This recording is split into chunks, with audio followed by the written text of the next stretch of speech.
Karena saya mengalami sendiri saat itu, inilah ujung-ujungnya, orang itu pasti mati.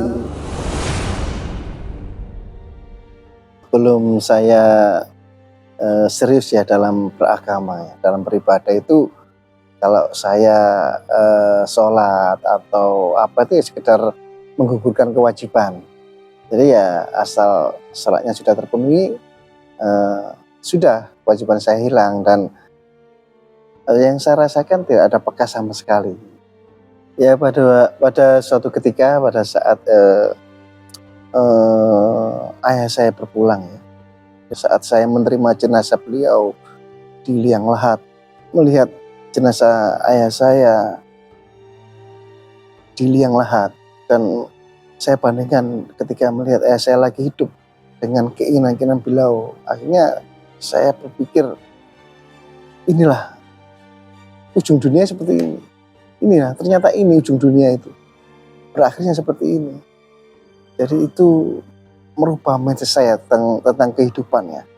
Merubah mindset saya masalah kehidupan itu ternyata seperti ini di dunia itu ya. Dan itu akhirnya membuat saya itu hari ini kedepannya saya ingin beribadah itu secara serius. Jadi tidak hanya menggugurkan kewajiban ya.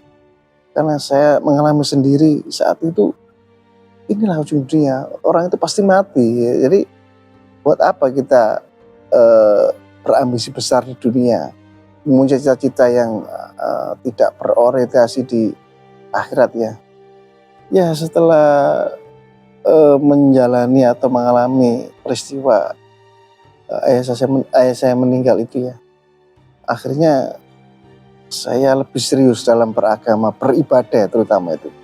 Terutama sholat saya jaga 5 waktu di masjid itu.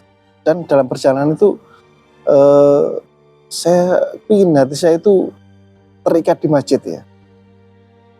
Gimana caranya? Akhirnya saya memutuskan untuk berkhidmat ke masjid. Nah, salah satunya itu saya tetap berkhidmat ke masjid, jadi marbot masjid. Pengen juga pengen tetap ikut ngurusi masjid, mengurusi umat. Nah, disitulah saya temukan kebahagiaan, saya temukan itu rasa tenang ketika saya menghadapi masalah, ketika menghadapi ujian, itu kita nggak kemerungsung gitu loh ya. Jadi ya inilah ujian. Saya selalu berdoa, setiap sholat saya berdoa, terutama ya, doanya Rasulullah ya. Allahumma a'ini ala dzikrika wa syukrika wa husni ibadati.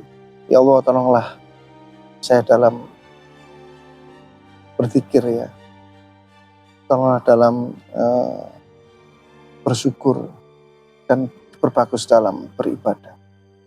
Itulah yang saya jaga sama saat ini. Itulah hijrah story saya, Barakallahu fiik.